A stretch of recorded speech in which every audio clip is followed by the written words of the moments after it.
Well, hello everybody all around the world, friends and compadres. This is Randy Jimmy James Bowles coming to you from the state of Washington, boyhood home of Willie Nelson. He's celebrating his 90th birthday on April 29, 2023. And this story is in his honor. It's a true story. I wrote it myself, but it happened in real life. There's no fiction involved here at all. And I'm sharing it with you in honor of Willie Nelson and as part of his big 90th birthday celebration. I'll even tell you about a song I wrote in honor of him that I'm also sharing. Let's get started. I'm going to read this to you right off of my blog. Here's the thing, I do this all in one take. If my voice falters or I have to clear my throat or I fluff up a word, anything like that, I'm just going to have to truck on through and, hope for the very best. And I hope you'll go along with that because I don't have editing ability. This is all done in one take, just for you. The title of my story is so simple: The Night Willie Nelson Sat In With My Band. In 1977, I was happily employed as a member of the long-lived, popular Seattle, Washington outlaw country band, Lee Rogers and Stampede Pass. I was co-lead singer and lead guitarist. We were engaged in a steady gig at a huge, beautiful Lake Union country music club, the West Veranda. The view of the lake from the bandstand was incredible and very inspiring. It was one of the best venues I ever played. And just a note, in 1994, the building became home to the fabulous China Harbor restaurant and is to this day. So that'll help you know which building I'm talking about. Because Lee Rogers, who passed away in 2014, was a popular disc jockey on KMPS Country Radio, Seattle's leading country music station, we had numerous music industry connections. One of our close friends was a kind and generous fellow named Don Carter, who worked as a driver for a local limousine service. Don created a lot of excitement in our band, which we nicknamed the Pass, when he informed us that he would be the great Willie Nelson's driver during Willie's upcoming trip to Seattle, where he was booked to play a concert at the Paramount Theater with Charlie Daniels and a clog dance ensemble opening. Don said he'd bring Willie in to see us. We, of course, were very excited. Well, Don Carter spoke the truth. We had a full house on the big night, as we'd let the word slip that Willie just might be paying us a visit. And I have the date of that show. It was April 19th, 1977.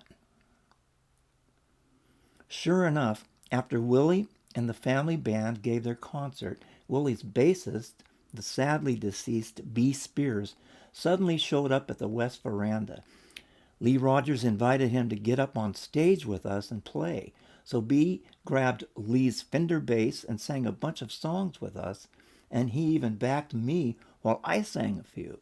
At one point in the proceedings, he dumped a shot of whiskey on the crown of his ragged but right cowboy hat and exclaimed, "The drinks are on me." We had a lot of fun with B. He was funny and it goes without saying, a great musician. When break time came, he found a phone. There were no cell phones in those days, you know. He called Willie and said something like, "It's cool, come down." And so during our next set, Willie Nelson walked into the spacious club. Lee Rogers turned to me and said, "Okay, Randy, sing Cascade Mountain Girl." Well, that's the song I wrote, which I once sang with the Grand Ole Opry.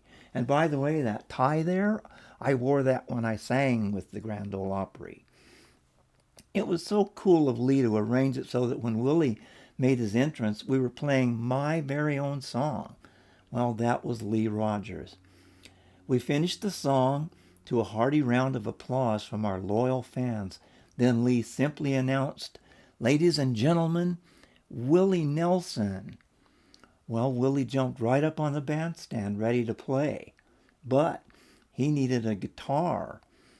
Davy Dry Gulch Brown, our lead guitarist, gave me a look which said, "Randy, please." So I removed my shiny black Fender Telecaster Custom, a really fine guitar, very similar to the one Keith Richards of the Rolling Stones favored, and I handed it to Willie. He proceeded to give us a free performance for 2 hours. Dry Gulch had tears of joy streaming down his face, making me glad I let him play with Willie. Instead of being selfish, I helped give him a great memory. That meant I didn't get to play even one song with Willie. Had I been thinking, I would have asked Dry Gulch to let me do a song or two. Or he could have thought the same thing and handed me his guitar. But I heard the whole show while sitting with my beautiful girlfriend, Holly. She was Lee Rogers' sister-in-law. And I had a wonderful time, as did Holly, who is one of Willie Nelson's ardent fans. Willie played seemingly every one of his famous songs with the relaxed grace of a true pro.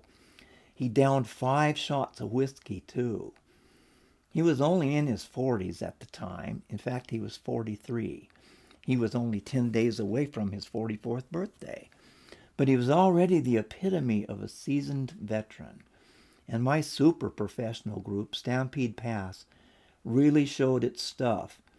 We knew many of Willie Nelson's songs, so those songs were a breeze. And we were great at jamming, so the rest of the songs sounded just fine too. But think of the level of concentration and musicianship needed to not only jam on a Willie Nelson song you've never played before, but to be doing it with Willie Nelson. At the end of 2 glorious hours, Willie finally stopped, and my bandmates came down from the stage. I hopped up to help Willie remove my guitar. When he handed it to me, I said, "Well, you played my guitar. Now if you'll shake my hand, I'll be a happy man." He did, and I was. Willie remained on stage and signed autographs for everyone in the building. He signed the one pictured right here. I don't know how well you can see it, but I'm holding it up to the camera. He signed this one to my parents, Al and Jeannie Bowles. It blew their minds when I gave it to them.